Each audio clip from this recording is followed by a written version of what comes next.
আসসালামু আলাইকুম রহমতুল্লাহি আবরাকাতুহ। ইন্নাল হামদুলিল্লাহ নাহমাদুহু ওয়া নুসাল্লি আলা রাসূলিহিল কারীম।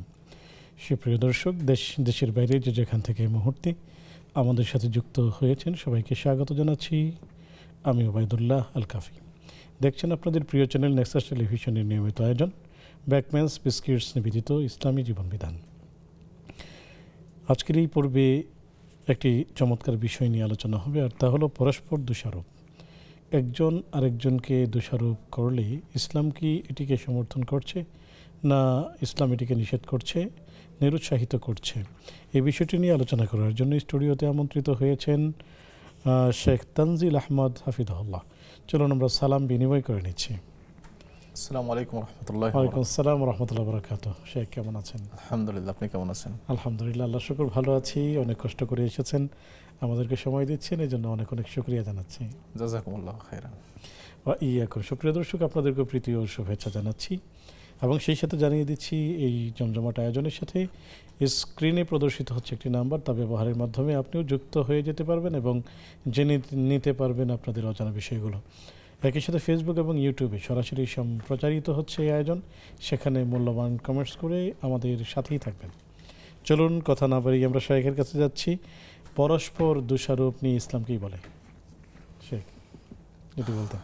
আলহামদুলিল্লাহ, ওয়াসসালাতু ওয়াসসালামু আলা রাসূলিল্লাহ ওয়া আলা আলিহি ওয়া আসহাবিহি ওয়া মান তাবিআহুম বিইহসানিন ইলা ইয়াউমিদ্দিন, আম্মা বা'দ। ফাউযু বিল্লাহি মিনাশ শাইতানির রাজীম। ওয়াল্লাযীনা ইউযুনাল মুমিনিনা ওয়াল মুমিনাতি বিগাইরি মাকতাসাবু ফাকাদ ইহতামালু বুহতানান ওয়া ইসমান মুবিনা। দর্শক শ্রোতা, যারা আপনারা দেখছেন আজকের আয়োজন, আমাদের আজকের বিষয় হলো পরস্পরের প্রতি দোষারোপ। আল্লাহ তাআলা পবিত্র কোরআনুল কারীমে বলেন, যারা ঈমানদার পুরুষ নারীকে দোষারোপ করে, তারা যা করেনি সেই দোষে দোষী করে, সেই ট্যাগ লাগায়, ফাকাদ ইহতামালু বুহতানান ওয়া ইসমান মুবিনা, তারা একটা বহতান, মিথ্যা অপবাদ এবং একটা স্পষ্ট পাপের কাজ করলো। তাহলে বোঝা যাচ্ছে যে যে কাজটি করেনি, বিশেষ করে সেটা ভালো হোক খারাপ হোক, যেই হোক না কেন, উভয়টাই নিষেধ। ভালো কাজের ক্ষেত্রে আমরা যদি বলি, নবী করিম সাল্লাল্লাহু আলাইহি ওয়াসাল্লাম স্পষ্ট বলছেন যে উহসুল মাদ্দাহিনা বিতুরাব, তোমরা যারা প্রশংসা করে, অতি তেলবাজ বা অতি প্রশংসা যারা করে, তাদের মুখে তোমরা মাটি নিক্ষেপ করো। আর যারা খারাপ কিছু করে, খারাপ কিছু বলে বেড়ায় ঈমানদারদের সম্পর্কে বা যে কোনো ব্যক্তির সম্পর্কেই, তারা স্পষ্ট একটা পাপের কাজ করলো এবং তারা একটা বহতান, মিথ্যা অপবাদের দোষে দোষী হলো। মুসনাদে আহমদ একটি হাদিস এসেছে, আবু হুরায়রা রাদিয়াল্লাহু তাআলা আনহু থেকে বর্ণিত, নবী করিম সাল্লাল্লাহু আলাইহি ওয়াসাল্লাম বলেন, খামসুন লাইসা লাহুন্না কাফারাতুন, পাঁচটা এমন গুনাহ আছে যেই গুনাহের কোনো কাফারা নেই, অর্থাৎ তওবা ছাড়া আল্লাহ তাআলা এগুলো ক্ষমা করবেন না। সেই পাঁচটা গুনার প্রথমটি হলো শিরকু বিল্লাহ, আল্লাহর সাথে শিরিক করা, এর গুনাহ আল্লাহ তাআলা তওবা ব্যতীত ক্ষমা করবেন না। দ্বিতীয় হলো অকতলুন নফসি বিগাইরি হাক্কিন, অন্যায়ভাবে কাউকে হত্যা করা, এটাও আল্লাহ তাআলা ক্ষমা করবেন না যদি কোনো ব্যক্তি খালেস নিয়াতে, খালেসভাবে তওবা না করে। তৃতীয় হলো অবহুতু মুমিনিন, কোনো ঈমানদারকে দোষারোপ করা, মিথ্যা অপবাদ দেওয়া, যে কাজটি সে করেনি সেই কাজটির সাথে সংশ্লিষ্ট করে তাকে দোষী সাব্যস্ত করা। চতুর্থ হলো অল ফেরারু ইয়াউমাজ জাহফি, অর্থাৎ যুদ্ধের দিন শত্রুর সাথে লড়াই করার সময় ময়দান থেকে পালিয়ে আসা। পঞ্চম হলো ওয়ায়ামিনুন সাবিরাতুন ইয়াক্তাতিউ বিহা মালান বিগাইরি হাক্কিন, মিথ্যা শপথ, মিথ্যা শপথের মাধ্যমে যদি কোনো ব্যক্তি অপর কোনো মুসলিম ব্যক্তির সম্পদকে নিয়ে যায়। এই পাঁচটি এমন গুনাহ যে পাঁচটি গুনাহ আল্লাহ তাআলা তওবা ব্যতীত ক্ষমা করবেন না, এগুলোর কোনো কাফফারা নেই।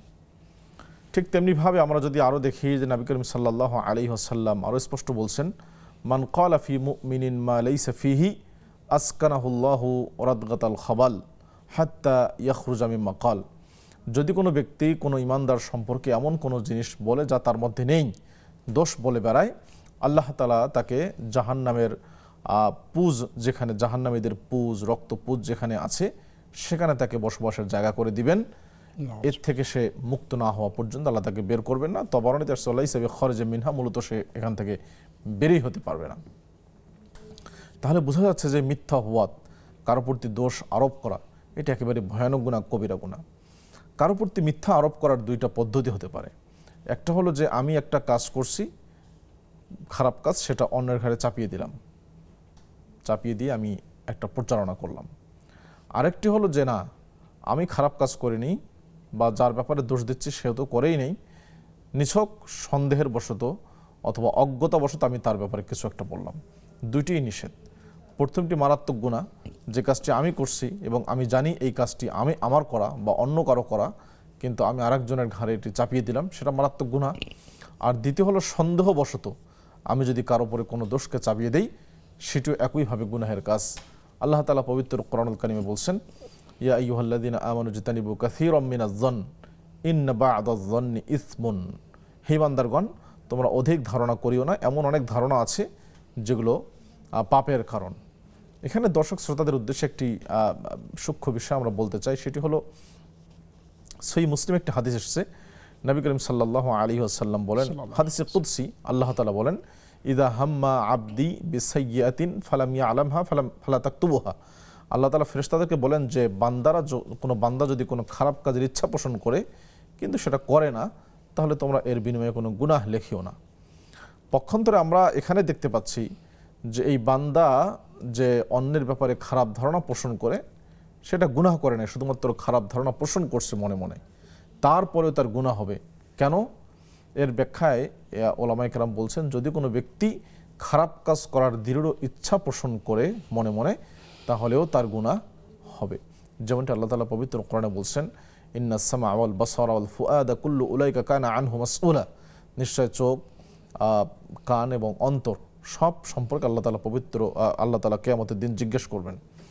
এর ব্যাখ্যায় মূলত এটাই হলো যে যদি কোনো ব্যক্তি অন্তর দিয়ে, মন দিয়ে খারাপ কোনো কাজ করার দৃঢ় সংকল্প ব্যক্ত করে, তাহলে আল্লাহ তাআলা তাকে পাকড়াও করবেন, তাকে ধরবেন। আর যদি শুধু নিছক মনের মধ্যে কোনো কিছু কল্পনা হয়, তাহলে সেটাকে আল্লাহ তাআলা পাকড়াও করবেন। তো অন্যের প্রতি দোষারোপ করা, এটার বেশিরভাগ ক্ষেত্রে আমরা দেখতে পাই যে বড় কোনো ব্যক্তি কোনো ভুল কাজ করছেন অথবা অফিসের বস কোনো ভুল কাজ করছেন, এটা তিনি দোষটা ঢাকেন তার কর্মচারীর উপরে, দোষটা চাপিয়ে দেওয়ার মাধ্যমে। এটা আমরা সাধারণত দেখতে পাই। এটা পুরোটাই কবিরা গুনাহ, নিষেধ। এটা একজন মুসলিম ব্যক্তিকে হেয় করা হয়, তুচ্ছ করা হয়। অথচ নবী করিম সাল্লাল্লাহু আলাইহি ওয়াসাল্লাম স্পষ্ট বলে দিয়েছেন যে আল মুসলিমু আলাল মুসলিমি হারামুন দামুহু ওয়া মালুহু ওয়া ইরদুহু। একজন মুসলিম আরেকজন মুসলিমের জন্য সম্পূর্ণ সংরক্ষিত সম্মানের বস্তু। তার সম্পদ, তার রক্ত এবং তার ইজ্জত, তার সম্মান, সবটাই সম্মানের।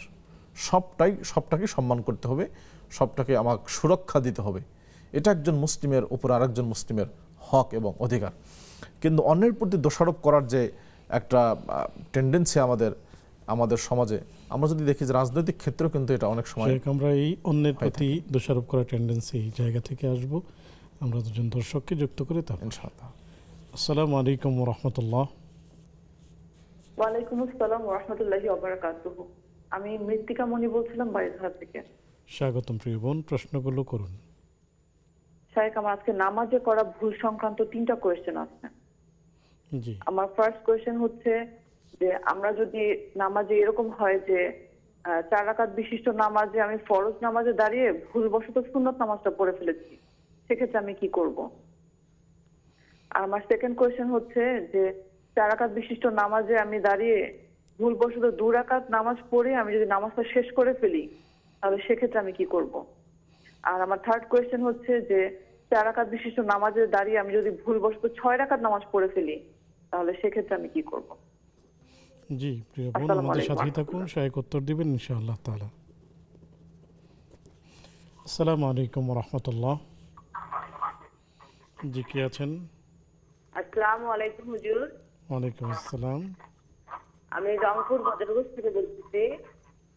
স্বাগতম প্রিয় বোন। জি, প্রশ্নগুলো করুন। আরে হুজুর, আমার মা গত 5 মাস হলো মারা গেছে। আমার মামা গতকালকে মারা গেছে। আমার মা কি বুঝতে পারলো যে তার ভাই মারা গেছে? জি, আরো কোনো প্রশ্ন? না হুজুর, একটাই প্রশ্ন। জি, আমাদের সাথেই থাকুন, শায়েখ উত্তর দিবেন ইনশাআল্লাহ তাআলা। শেখ বলছিলেন যে পরস্পরের প্রতি জি দোষারোপ করার যে আমাদের অবস্থা, মানসিকতা, রাজনৈতিক ক্ষেত্রেও দেখা যায় এই বিষয়টা। দেখা গেল যিনি নেতা তার আদেশেই একটা কাজ সংঘটিত হলো, সাংবাদিকরা যখন প্রশ্ন করে তখন উনি বললেন যে আমি জানি না, এটা স্থানীয়ভাবে এটা করা হয়েছে। তাহলে আপনি আদেশ করলেন, আপনার অনুমতিতে হলো, নির্দেশনা হলো, আপনি অন্যকে দোষারোপ করছেন। যারা কাজ করছে, যারা খারাপ কাজটি ঘটিয়েছে তাদের যেমন গুনাহ হবে, আপনার একইভাবে গুনাহ হবে, শুধু বলার কারণে, নির্দেশনা বা অনুমতি দেওয়ার কারণে। এই জন্য পরস্পরের প্রতি দোষারোপ করার যে নিচু মানসিকতা, এক্ষেত্রে আমাদের বের হয়ে আসা উচিত। পবিত্র কোরআনে সুন্নায় অসংখ্য দলিল এসছে। নবী করিম সাল্লাল্লাহু আলাইহি ওয়াসাল্লাম স্পষ্ট বলছেন, কাফা বিল মারই কাযিবান আন ইউহাদ্দিসা বিকুল্লি মা সামিআ। এটি একটি গুরুত্বপূর্ণ বিষয় যে আমি যখন কারো সম্পর্কে কোনো কিছু শুনবো আর আমি সেটা বলে বেড়াবো, এটা ইমানদারদের জন্য উচিত নয়। বরং একজন ব্যক্তি মিথ্যুক হওয়ার জন্য এতটুকু যথেষ্ট যে সে যা শোনে তাই সে বলে বেড়ায়। কিন্তু আমরা তো সেটাই দেখি, কারো সম্পর্কে কিছু একটা বলা হলো, বরং আমি সেটা আরও বাড়িয়ে বলি। আমাদের মা বোনদের মধ্যে অভ্যাসটা আরও বেশি খারাপভাবে আছে। এই জন্য আপনি একজন সম্পর্কে যা শুনবেন সেটা যাচাই বাছাই করে আপনাকে সিদ্ধান্ত নিতে হবে। শোনা মাত্র আপনি সেটাকে বলে বেড়াবেন বা তার ব্যাপারে একটা সিদ্ধান্ত নিয়ে নেবেন না, বা তাকে দোষারোপ করবেন, এটিও উচিত নয়। ঠিক তেমনিভাবে এর প্রভাবটা যদি আমরা দেখি যে আমাদের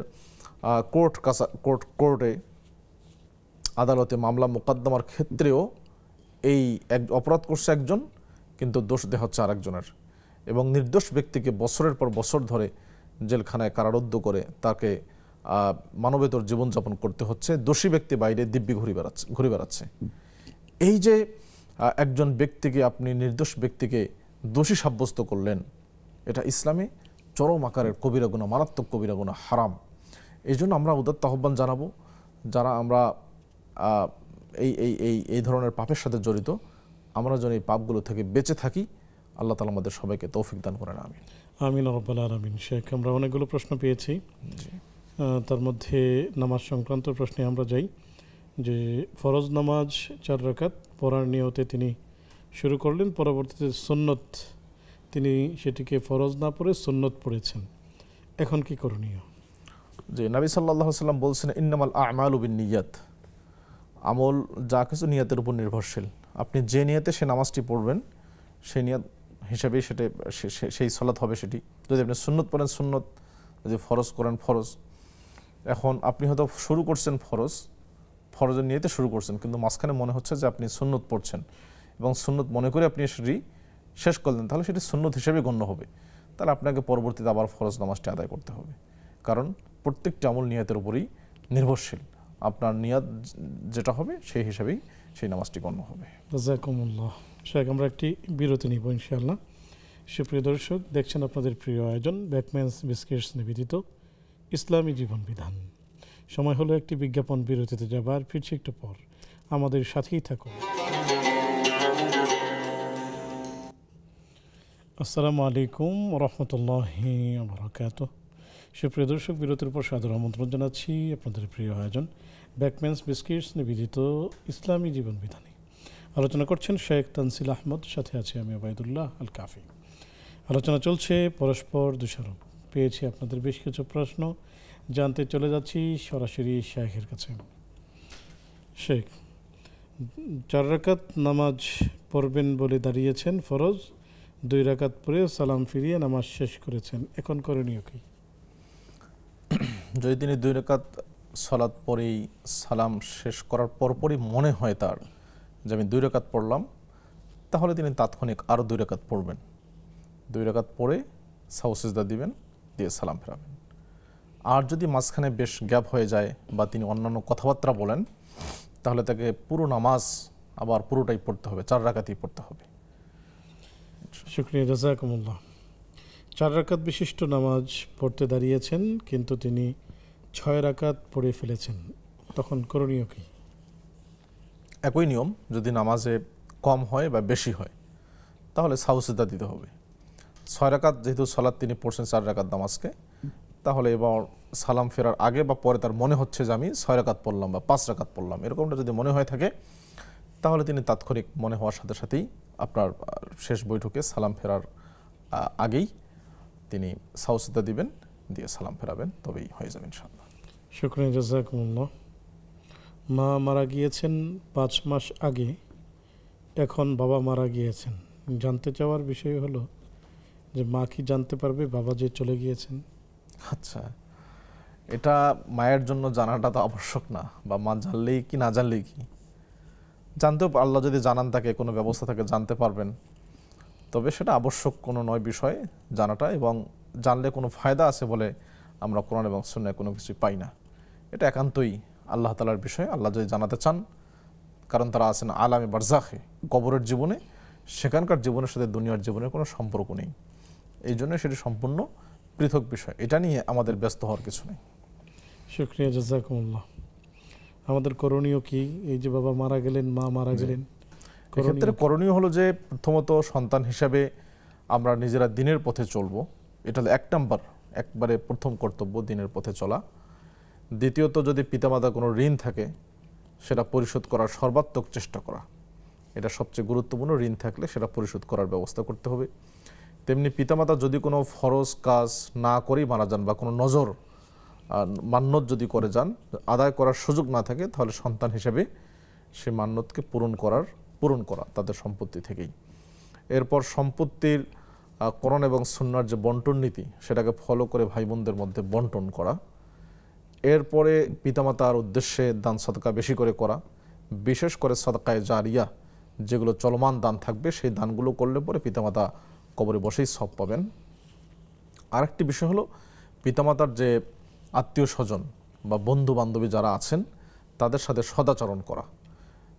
নবী সাল্লাল্লাহু আলাইহি ওয়াসাল্লাম খাদিজা রাদিয়াল্লাহু তাআলা আনহার যারা বান্ধবী ছিলেন, তার স্ত্রীর যারা বান্ধবী, তাদেরকে তিনি হাদিয়া পাঠাতেন, তাদের তিনি খোঁজখবর রাখতেন, তাদের সাথে ভালো আচরণ করতেন। এজন্য মৃত ব্যক্তির যারা বন্ধু বান্ধব তাদের সাথে ভালো আচরণ করা, এটাও তাদের একটা অন্যতম হক। মোট কথা একজন এবং সর্বোপরি তাদের জন্য দোয়া করা, সর্বোপরি তাদের জন্য দোয়া করা সবচেয়ে বড় বিষয়। জাযাকুমুল্লাহ। শেখ, আমরা একজন দর্শককে যুক্ত করছি। আসসালামু আলাইকুম ওয়া রাহমাতুল্লাহ। আসসালামু আলাইকুম ওয়া রাহমাতুল্লাহি ওয়া বারাকাতুহু। ওয়ালাইকুম আসসালাম ওয়া রাহমাতুল্লাহি ওয়া বারাকাতুহু। স্বাগতম প্রিয় বোন, প্রশ্নটি করুন। হুজুর, আমার দুইটা প্রশ্ন। একটা হচ্ছে যে কোনো ব্যক্তির কাছে যদি 50,000 টাকা থাকে, 1 ভরি স্বর্ণ বা 1 ভরি স্বর্ণের থেকে কম, যদি এক বছর না পূর্ণ হয়, তাহলে কি যাকাত আসবে? জি, আরো কোনো প্রশ্ন?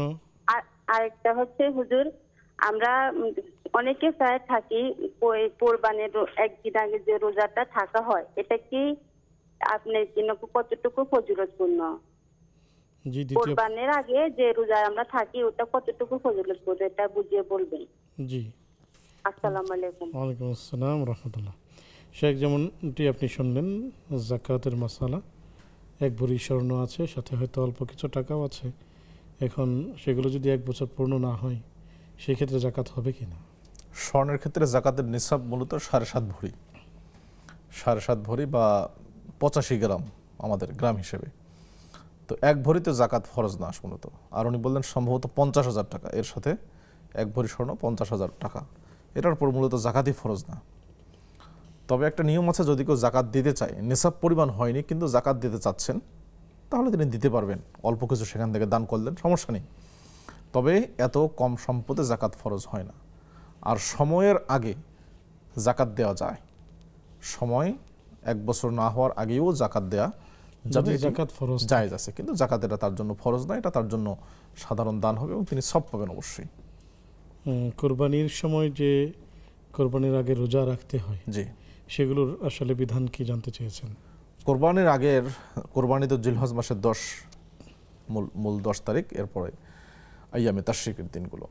তো 10 তারিখের আগে 9 তারিখ পর্যন্ত সিয়াম রাখা যায়। জিলহজ মাসের 1 থেকে 9 তারিখ পর্যন্ত টানা 9 দিনও সিয়াম রাখা যায়। ইমাম নববী রাহিমাহুল্লাহ তিনি হাদিস নিয়ে এসেছেন। এবং আল্লাহ তাআলা পবিত্র কোরআনে বলছেন, অল ফাজরি ওয়া লায়ালিন আশর ওয়াশ শাফিঈ ওয়াল ওয়াতরি, 10 রাতের কসম। এটা জমহুর উলামাগণ ব্যাখ্যা করছেন 10 রাত দ্বারা উদ্দেশ্য জিলহজ মাসের প্রথম 1 থেকে 10 তারিখ।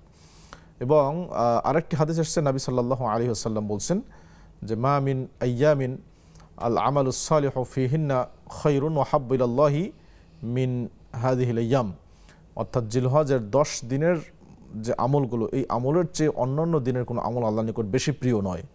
সাহাবায়ে কেরাম বললেন ওয়ালাল জিহাদু ফি সাবিলিল্লাহ, তিনি বললেন যে ওয়ালাল জিহাদু ফি, জিহাদও এর সমপরিমাণ নয়। তবে হ্যাঁ, যদি কোনো ব্যক্তি নিজের জান এবং মাল নিয়ে বাইরে গিয়ে জিহাদ করে এবং সেটা আল্লাহর রাস্তায় শাহাদাত বরণ করে, ওই ব্যক্তির মর্যাদা অবশ্যই বেশি। তো যদি কেউ চান 1 থেকে 9 তারিখ পর্যন্ত ধারাবাহিক সিয়াম রাখতে পারবেন, আর যদি কেউ কমপক্ষে একদিন রোজা রাখতে চান সেই সুযোগও আছে, সেটা হলো আরাফার সিয়াম।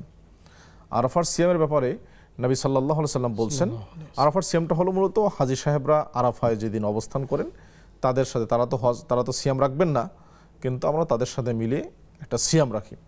এই সিয়ামটা উম্মতে মুহাম্মাদের বিশেষ একটি বৈশিষ্ট্য, এবং এই সিয়ামের ব্যাপারে নবী সাল্লাল্লাহু আলাইহি ওয়াসাল্লাম বলছেন সাওমু ইয়াউমি আরাফা আহতাসিবু আলা আল্লাহি ইয়াকাফিরু সানাদাল মাদিয়াতাল বাকিয়া, যে আরাফার দিবনের সিয়ামের ব্যাপারে আমি আশা করছি আল্লাহর নিকটে হয়তো আল্লাহ তাআলা একদিনের সিয়ামের বিনিময়ে অতীতের 1 বছর এবং আগামী 1 বছর, মোট 2 বছরের গুনাহ খাতা মাফ করে দিবেন। সুবহানাল্লাহ। এইটাই উম্মতের জন্য বিশেষ বৈশিষ্ট্য। আরেকটি সিয়াম আছে, এখানে একটি মাসআলা বলা দরকার। একটি সিয়াম আছে, সেটা হলো মুহররমের যে সিয়াম, মুহররমের আশুরার যে সিয়াম, সেই সিয়ামের ব্যাপারে নবী সাল্লাল্লাহু আলাইহি ওয়াসাল্লাম বলছেন সাওমু ইয়াউমি আশুরা আহতাসিবু আলা আল্লাহি আন ইউকাফিরা সানাতাল মাদিয়া, আশুরার দিনের সিয়াম, মুহররমের 10 তারিখের সিয়াম, আমি আশা করছি আল্লাহ তাআলা অতীতের 1 বছরের গুনাহ খাতা মাফ করে দিবেন। আর আরাফার দিবসের ক্ষেত্রে হলো অতীতের 1 বছর এবং সামনের 1 বছর। এটার পার্থক্য ওলামাগণ বলছেন এই কারণে যে মুহররমের সিয়ামটা মৌলিকভাবে আমাদের সিয়াম না, এটা মূলত ছিল বনু ইসরাইলের সিয়াম, সেখান থেকে আমরা এটা গ্রহণ করছি। আর আরাফার সিয়াম এটা শুধুমাত্র উম্মতে মুহাম্মাদের সিয়াম। সুবহানাল্লাহ। আল্লাহ তাআলা উম্মতে মুহাম্মাদীকে বিশেষ বৈশিষ্ট্যমণ্ডিত করার জন্য এই একদিনের সিয়ামের বিনিময়ে 2 বছরের গুনাহ খাতা মাফ করার ঘোষণা দিয়েছেন। আর ওই আগের জাতির সিয়ামটা যেটা আমরা রাখছি, সেটার জন্য আল্লাহ তাআলা 1 বছরের সিয়াম গুনাহ খাতা মাফ করার জন্য ঘোষণা দিয়েছেন। সুবহানাল্লাহ। শুকরান শেখ। আমরা দর্শকদেরকে যুক্ত করছি। আসসালামু আলাইকুম ওয়া রাহমাতুল্লাহ। আসসালামু আলাইকুম। ওয়ালাইকুম আসসালাম। আমার নাম সাজেদা, আমি বরিশাল থেকে বলছি। স্বাগতম প্রিয় বোন, প্রশ্নটি করুন। ছোটবেলায় শুনছি যে 5 ওয়াক্ত নামাজের পর, ফরজ নামাজের পর 19 বার বিসমিল্লাহির রহমানির রহিম বলা লাগে। 19 বার পড়ার সময় বলে 19 জায়গা বলা লাগে, এটা কি সত্য? 5 ওয়াক্ত নামাজের পর কি বলা লাগে? বিসমিল্লাহির রহমানির রহিম 19 বার। বিসমিল্লাহির রহমানির রহিম। হ্যাঁ হ্যাঁ, জি এটা কি কতদূর সত্য? ফরজ নামাজের পর 19 বার পড়া লাগে, আর কোন সূরাতের 19 জায়গায় বলে এটা বলা লাগবে, এটা কি সত্য নাকি? আর একটা প্রশ্ন হলো, জি 5 ওয়াক্ত নামাজ পড়ে কি আমল করা যায়? জি। কি আমল করলে সারাদিন ভালো থাকা যায়? আরো কোনো প্রশ্ন? না, আসসালামু আলাইকুম। আসসালামু আলাইকুম ওয়া রাহমাতুল্লাহ। জি, ওয়ালাইকুম আসসালাম। হুজুর, আমার একটা প্রশ্ন দেনমোহর সংক্রান্ত। স্বাগতম। যে আমার প্রশ্নটা হচ্ছে যে একটা স্টুডেন্টের সাথে কিংবা তার কোনো অ্যাবিলিটি নাই, তার উপর যে দেনমোহরটা চাপায় দেওয়া হয় অনেক বেশি, এটা ইসলাম সম্মতে কি? এটাই প্রশ্ন হুজুর। স্টুডেন্টকে দোষ চাপিয়ে দেওয়া হয়? না না, দেনমোহর যে অনেক অনেক বেশি ধরে, যে মানে দেনমোহর মনে করেন 15 লাখ 20 লাখ এরকম ধরে, কিন্তু তার সেই সামর্থ্য নাই, কিন্তু তার উপরে অনেক অনেক বেশি দেনমোহরের চাপটা দিয়ে দিচ্ছে, এইটা ইসলাম কি বলে? খুবই সুন্দর প্রশ্ন করেছেন প্রিয় বোন, আমাদের সাথেই থাকুন, শায়েক উত্তর দিবেন ইনশাআল্লাহ তাআলা। সুপ্রিয় দর্শক, দেখছেন আপনাদের প্রিয় আয়োজন ব্যাকমেন্স বিস্কিটস নিবেদিত ইসলামী জীবন বিধান। সময় হলো একটি বিরতিতে যাবার, ফিরছি একটু পর, আমাদের সাথেই থাকুন।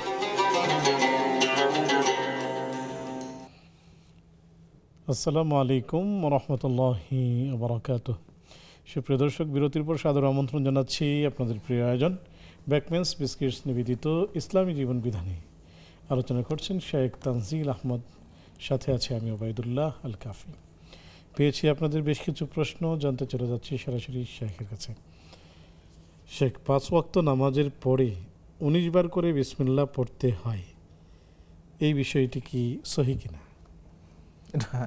এটা আমি আজকে প্রথম শুনলাম যে 19 বার বিসমিল্লাহ বলতে হয়।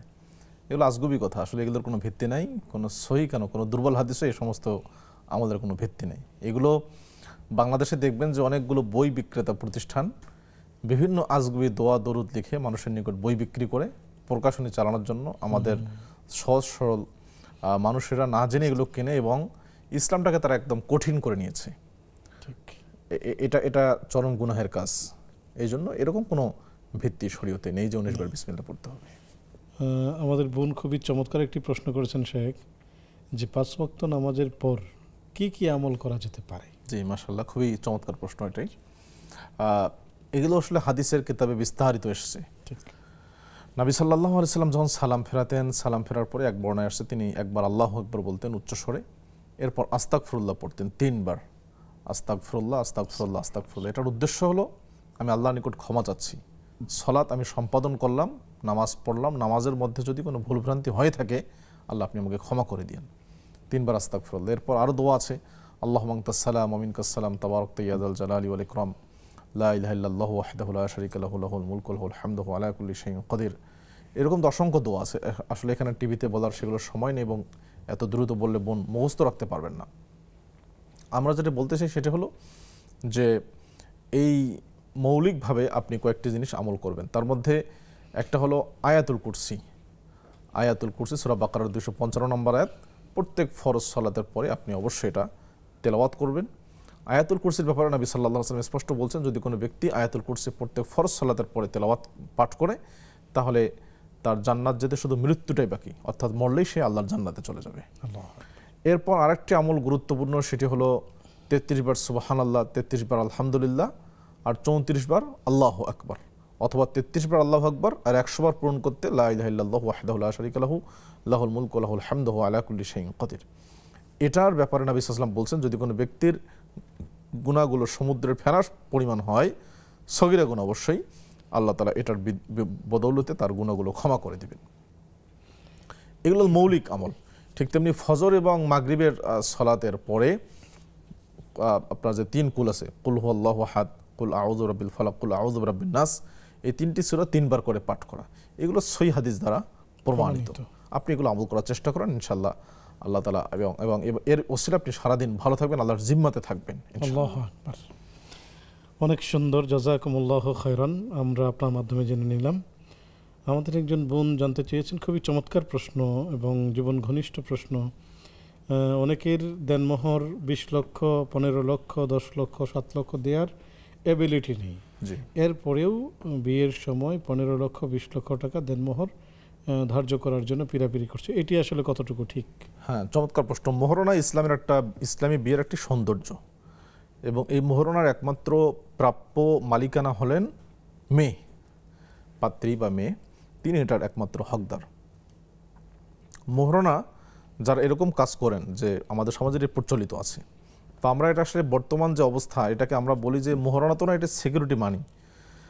অর্থাৎ মোহরনা যিনি যে বাবা, মেয়ের যে বাবা, ভাই, মেয়ের যে গার্ডিয়ান, তারাও জানে যে মোহরনা দিবে না, কিন্তু এটা বেশি করে লেখা হচ্ছে কেন, যেন ছেলে এই টাকার ভয়ে তালাক না দেয়, ডিভোর্স যেন না হয় টাকার ভয়, অথবা তালাক হয়ে গেলেও যেন আমি একটা মোটা অঙ্কের টাকা পেতে পারি, পরবর্তীতে মেয়েটাকে অন্য জায়গায় বিয়ে দেওয়া যাবে। মৌলিক এই উদ্দেশ্যের কারণেই মূলত মোহরনা এত বেশি করে ধার্য করা হচ্ছে। অথচ নবী সাল্লাল্লাহু আলাইহি ওয়াসাল্লাম স্পষ্ট বলছেন যে ওই বিয়ে বরকতপূর্ণ, আইসারুহা মাউনা, যেই বিয়ের খরচ কম, মোহরনা এবং যাবতীয় খরচ কম যেখানে, সেই বিয়েটা আল্লাহর নিকটে বরকতপূর্ণ। আপনি যদি দেখেন যে সাহাবায়ে কেরামের বিয়েগুলো কত সহজভাবে সম্পাদিত হয়েছিল, কত সহজ। নবী সাল্লামের নিকটে এক সাহাবী এসছে, আল্লাহ রাসূল সাল্লাম বললেন, তোমার কাছে কিছু আছে নাকি, নিয়ে আসো। তিনি বললেন, আল্লাহ রাসূল আমার কাছে কিছু নাই। রাসূল বললেন যে ওয়ালাউ খাতাম মিন হাদিদ, একটা লোহার আংটি হলো নিয়ে আসো। তিনি বললেন যে লোহার আংটিও আমার কাছে নেই। তখন আল্লাহ রাসূল বললেন যে তুমি কোনো কোরআন জানো, সূরা জানো? তখন সাহাবী বললেন যে হ্যাঁ, আমি এই সূরা জানি। তখন নবী সাল্লাম বললেন যে জাওয়াজতুকাহা বিমা মাআকা মিনাল কোরআন, তোমার নিকট যে কোরআন আছে সেই কোরআনের শেখানোর বিনিময়ে আমি এই মেয়ের সাথে তোমার বিয়ে দিয়ে দিলাম। বিয়ে হয়ে গেল। কত সুন্দর এবং সহজ ছিল বিয়ে। যারাই কাজ করেন, সহিহ ফিকহুস সুন্নায় লেখক সৈয়দ কামাল একটা চমৎকার যুক্তি দিয়েছেন, সেটা হলো এই যে এই পৃথিবীতে সবচেয়ে কোন স্ত্রী সর্বোৎকৃষ্ট, অবশ্যই নবী মুহাম্মদ রাসূলুল্লাহ সাল্লাল্লাহু আলাইহি ওয়াসাল্লামের স্ত্রীগণ।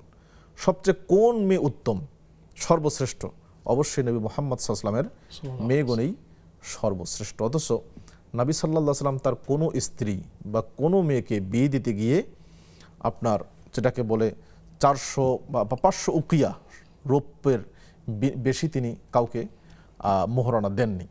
একমাত্র সম্ভবত উম্মে হাবিবাকে দিয়েছিলেন, সেটা বাদশাহ নাজাশী পরিশোধ করেছিলেন অনেক বড় অঙ্কের মোহরানা। কিন্তু নবী সাল্লাল্লাহু আলাইহি সাল্লাম নিজেও কোনো স্ত্রীকে 500 উকিয়ার বেশি এবং তিনি কোনো মেয়েকে বিয়ে দেওয়ার সময় 500 উকিয়ার বেশি নেননি। 500 উকিয়ার বর্তমান বাজার মূল্য আপনি ধরেন 2.5 লক্ষ টাকা, এই আকপিস হবে স্বর্ণের দামের বা রূপার দামের কম বেশি হওয়ার কারণে, এর বেশি নয়। তাহলে আমি এর চেয়ে বেশি মোহরানা দাবি করছি, আমি এটা নাজায়েজ বলছি না, এটা জায়েজ। আপনি বেশি মোহরানা নিতে পারবেন, সমস্যা নেই। 20 লাখ, আপনি 1 কোটি মোহরানা নিতে পারবেন, কিন্তু আপনার পারিবারিক অবস্থান, আপনার সার্বিক অবস্থানের দিক থেকে আপনি যেভাবে চাপাচাপি করছেন, এটা মনে হচ্ছে যে আপনার মেয়ে রাসূলের মেয়ের চেয়ে উত্তম। অবস্থাটা যেন এমন, আপনার মেয়ে রাসূলের স্ত্রীগণের চেয়েও যেন উত্তম, যেন আমাকে এতটা মোহর দিতেই হবে। এই জন্য নবী সাল্লাল্লাহু আলাইহি সাল্লামের তিনি যে মোহরানা দিয়েছেন, এর কমে বা এর মধ্যে থাকা আমাদের জন্য সবচেয়ে ভালো। বিয়েটাকে সহজ করুন, এবং মোহরানার জন্যই বাংলাদেশ সহ পৃথিবীর অনেক এমন মুসলিম প্রধান দেশ আছে যেখানে ছেলেরা বিয়ে করতে পারছে না মোহরানার আধিক্যতার কারণে, ফলে তারা জেনায় লিপ্ত হচ্ছে, মারাত্মক পাপাচারে লিপ্ত হচ্ছে। এই জন্য মোহরানা আপনি এমন মোহরানা ধরুন যেটা পরিশোধ করার মতো যোগ্যতা ছেলে পক্ষের বা ছেলের থাকবে, তাহলে বিয়ে সহজ হবে, আপনি মোহরানাটা পরিশোধ করতে পারবেন। আল্লাহ তাআলা সবাইকে তৌফিক দান করেন। আমিন ইয়া রাব্বাল আলামিন। অনেক শুকরিয়া শেখ। জেসমিন আক্তার জানতে চেয়েছেন, আসসালামু আলাইকুম, কোরআনে থাকা কিছু দোয়া রব্বানা দিয়ে সেই দোয়াগুলি নিয়মিত পড়লে বেদাত হবে কিনা জানতে চেয়েছেন। জি, কোরআনে বেশ কিছু দোয়া রব্বানা দিয়ে শুরু হয়েছে। রব্বানা হাবলানা মিনা যুওয়াজিনা ওয়া যুররিয়াতিনা কুররাতা আয়ুন, রব্বানা আতিনা ফিদ দুনিয়া হাসানা, রব্বানা ইগফির লানা যুনুবানা ওয়া কাফির আন্না সাইয়্যাতিনা, এরকম অসংখ্য দোয়া রব্বানা দিয়ে, রব্বানা যালামনা আনফুসানা ওয়া ইল্লাম তাগফির লানা ওয়া তারহামনা লানাকুনান্না মিনাল খাসিরিন। এই দোয়াগুলো যদি কেউ দোয়া হিসাবে তেলাওয়াত বা পড়েন, তাহলে এটার বেদাত হওয়ার কোনো নেই, সুরত নেই, বেদাত হবে না। তিনি কোরআনে এই দোয়াগুলো নিয়মিত আদায় করবেন দোয়া হিসেবে, এটাকে বেদাত বলার কিছু নেই। শুকরিয়া। জি, জাযাকুমুল্লাহ। শেখ জানতে চেয়েছেন, ফারহানা ইসলাম, মৃত্যুর সময় শয়তানের ধোঁকা থেকে বাঁচার জন্য সবসময় কি আমল করতে পারি? জি, চমৎকার প্রশ্ন। মৃত্যুর সময় শয়তানের ধোঁকা যেন দিতে না পারে, এজন্য আপনি আপনার গোটা জীবনে শয়তানের কুমন্ত্রণা, শয়তানের ওয়াসওয়াসা, শয়তান যে পথে আমাদেরকে ধোঁকা দেয়, সেই সমস্ত পথ থেকে বেঁচে থাকতে হবে। যেমনটি আল্লাহ তাআলা পবিত্র কোরআনে বলছেন যে ওয়ালা তাত্তাবিউ খুতুওয়াতিশ শাইতান ইয়া আইয়ুহাল্লাযীনা আমানু দুখুলু ফিস সিলমি কাফা ওয়ালা তাত্তাবিউ খুতুওয়াতিশ শাইতান ইন্নাশ শাইতানা লাকুম আদুউম মুবিন। পরিপূর্ণভাবে ইসলামে প্রবেশ করো, শয়তানের পদাঙ্ক অনুসরণ করিও না। অর্থাৎ শয়তানের পদাঙ্ক অনুসরণ করলে পরিপূর্ণভাবে ইসলামে আসলে প্রবেশ করা হয় না। আর ইসলামে যদি কেউ পরিপূর্ণ প্রবেশ করতে চায়, তাহলে শয়তানের কোনো পদাঙ্ক তিনি অনুসরণ করতে পারবেন না। এজন্য আপনি গোটা জীবন যদি শয়তানের বিরুদ্ধে যুদ্ধ করেন, তবেই মৃত্যুর সময় আল্লাহ তাআলা আপনাকে শয়তানের কুমন্ত্রণা থেকে বাঁচাবেন। আর যদি গোটা জীবন শয়তানের অনুসরণ করে যান, মৃত্যুর সময় আপনি শয়তানের আক্রমণ থেকে বাঁচতে পারবেন না। এজন্য পুরো জীবন আপনার মূল যুদ্ধটাই হবে শয়তানের সাথে। এবং পবিত্র কোরআন যদি আপনি পড়েন দেখবেন পবিত্র কোরআন শুরু হয়েছে শয়তানের বিরুদ্ধে যুদ্ধ ঘোষণা করতে গিয়ে। সেটা কি, আমরা যখন কোরআন তেলাওয়াত করি শুরুতে কি পড়ছি? আউযু বিল্লাহি মিনাশ শাইতানির রাজিম।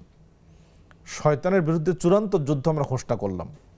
এরপরে আমাদের সম্পর্ক আল্লাহর সাথে বিসমিল্লাহির রহমানির রহিম।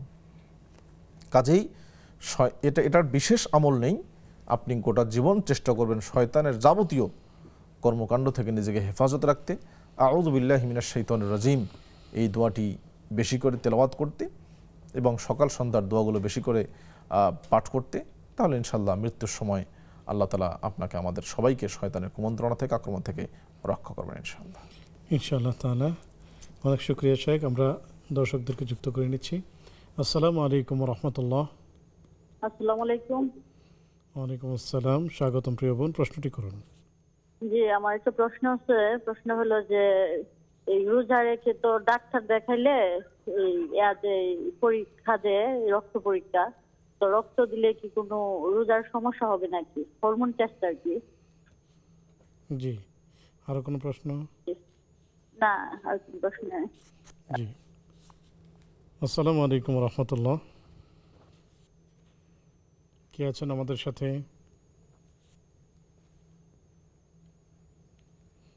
জি, আসসালামু আলাইকুম। ওয়ালাইকুম সালাম। আসসালামু আলাইকুম। ওয়ালাইকুম আসসালাম, স্বাগতম প্রিয় ভাই, প্রশ্নটি করুন। আমি মোহাম্মদ আব্দুল আওয়াল বলছিলাম রাজশাহী থেকে। শুকরিয়া। আমার একটু ছোট্ট প্রশ্ন ছিল।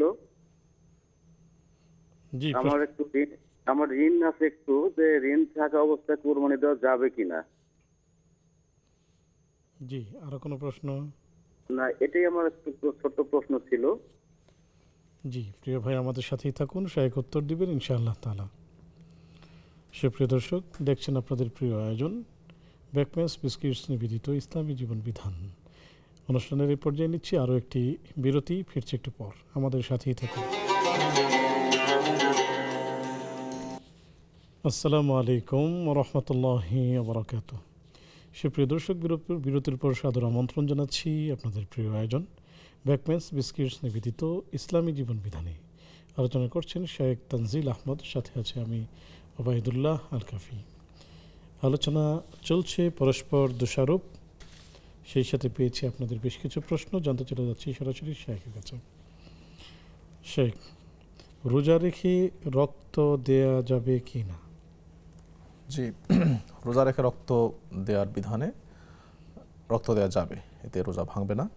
ঠিক তেমনি যদি কোনো ব্যক্তি রোজা রেখে কোনো টেস্ট করার জন্য সামান্য যে রক্ত দিতে হয় এক সিরিজ, তাহলে রোজা ভাঙবে না। তবে হ্যাঁ, যদি খুব বেশি দুর্বল হয়ে যান রক্ত দিলে পরে, তাহলে সেখানে রক্ত দেওয়া যাবে না, কারণ রোজাটা আপনার জন্য ফরজ, আর রক্ত হয়তো অন্য কোনোভাবেও ম্যানেজ করা যেতে পারে।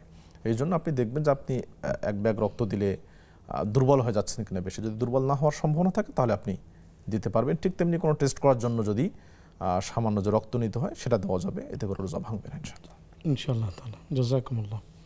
শেখ, ঋণগ্রস্ত ব্যক্তি কোরবানি দিতে পারবে কিনা? খুবই সুন্দর প্রশ্ন।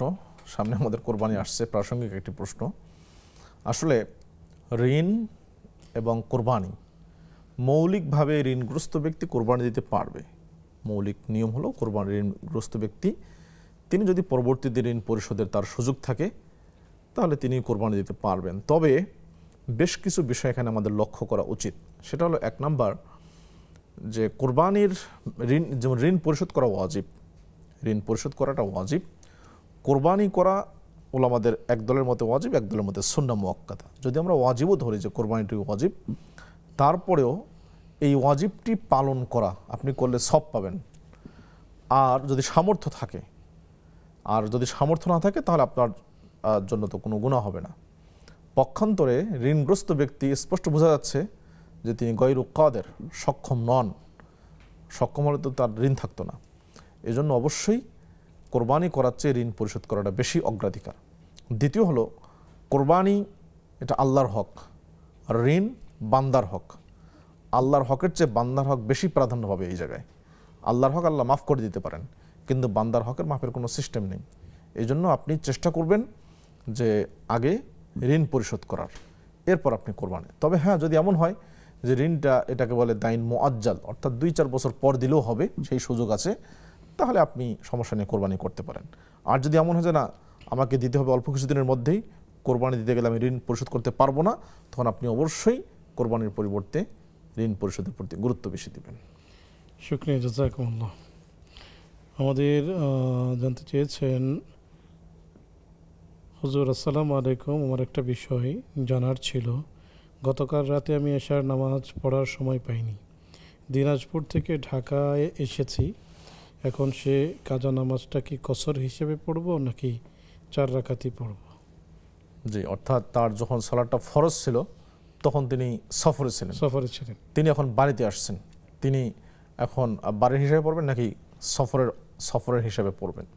তিনি সফরের হিসাবেই পড়বেন, কারণ যেহেতু তিনি এই সালাতটা তার ফরজ ছিল সফর অবস্থায় যেহেতু তারপর মানে আপনার 2 রাকাত মিনিমাম 2 রাকাত পড়তে হবে এশার সালাত। যেহেতু এখন বাড়িতে থাকলেও সালাতটা যেহেতু সফরের হিসাবে তিনি বাড়িতেও 2 রাকাত পড়বেন, তাহলে আদায় হয়ে যাবে ইনশাআল্লাহ। জানতে চেয়েছেন সুলতান আখতার, আসসালামু আলাইকুম, প্রতিদিন রাতে সূরা মুলক পড়ার চেষ্টা করি কিন্তু মাঝে মাঝে পড়তে পারি না, এতে কি আমি এর ফজিলত থেকে বঞ্চিত হব? আপনি যদি চেষ্টা করেন, প্রায় দিনে যদি পড়তে পারেন, প্রায় দিন চেষ্টা করেন, দু একদিন কোনো কারণে ছুটে গেল, হয়তো আল্লাহ তাআলা এটা মাফ করে দিবেন, আপনার ওজরটা গ্রহণযোগ্য করবেন। তবে চেষ্টা করবেন প্রতিনিয়ত এটা তেলাওয়াত করার জন্য, কারণ এর ফজিলত সম্পর্কে আমরা সকলেই জানি যে এটা মুনজিয়া, অর্থাৎ কবর আযাব থেকে মুক্ত দানকারী। যদি কোনো ব্যক্তি প্রতিদিন ঘুমানোর আগে সূরা মুলক তেলাওয়াত করে, তাহলে কবর আযাব তাকে স্পর্শ করবে না। এই জন্য চেষ্টা করবেন আপনি প্রতিদিন তেলাওয়াত করার জন্য। যদি না করেন, আশা করি ইনশাআল্লাহ আল্লাহর গফুরুর রহিম, রহমানুর রহিম, আল্লাহ তাআলা হয়তো আপনাকে ক্ষমা করতে পারেন, আপনি হয়তো ফজিলত পেতে পারেন। তবে চেষ্টা করবেন প্রতিদিন পড়ার জন্য। জাযাকুমুল্লাহ। শেখ, পরস্পর দোষারোপ, এখন অন্য সম্পর্কে বা অন্য কোনো মুমিন সম্পর্কে কোনো খারাপ ধারণা করা, জি, এটি কি ইসলামে বৈধতা আছে কিনা? জি, সেটি আল্লাহ তাআলা পবিত্র কোরআনে বলছেন যে, এবং নবী সাল্লাল্লাহু আলাইহি ওয়াসাল্লাম বলছেন যে ইয়াকুমুজ যান্না ফাইন্না যান্না আকযাবুল হাদিস, তোমরা খারাপ ধারণা করিও না, কেননা খারাপ ধারণা এটা মারাত্মক একটা মিথ্যা জিনিস খারাপ ধারণা। এবং ধারণার বশবর্তী হয়ে দেখেন, যেমন আমরা যদি দেখি যে আয়েশা রাদিয়াল্লাহু তাআলা আনহার সাথে যে ইফকের ঘটনাটি, এটাও কিন্তু অনেকেই শুধুমাত্র ধারণার বশবর্তী হয়ে এই মিথ্যা তথ্যটি ছড়িয়েছিল, শুধু ধারণার বশবর্তী হয়ে। তো যারা এটি করছেন, এটা কবিরা গুনাহে লিপ্ত হয়ে গেছেন ধারণার বশবর্তী হওয়ার কারণে। এরকম ধারণার বশবর্তী হয়ে অনেকেই অনেক মারাত্মক, এবং কোরআনে যেটি আসে জন্নুল জাহিলিয়া, জাহিলি ধারণা, ইসলামের বিজয় সম্পর্কে আপনার নিরাশ হয়ে যাওয়া, এটাও একটা ভুল ধারণা, কবিরা গুনাহ এগুলো, এবং সেটা কুফরির পর্যায়ে পড়ে যায়। এই জন্য অন্যের সম্পর্কে খারাপ ধারণার ব্যাপারে এটা স্পষ্ট কোরআনুল কারীমের বক্তব্য, ইয়া আইয়ুহাল্লাযীনা আমানু ইজতানিবু কাসীরাম মিনাজ-যন ইন্না বা'দাজ-যন্নি ইসমুন, তোমরা বেশি ধারণা করিও না, খারাপ ধারণা এটা পাপের একটা কারণ, অন্যতম একটা পাপ।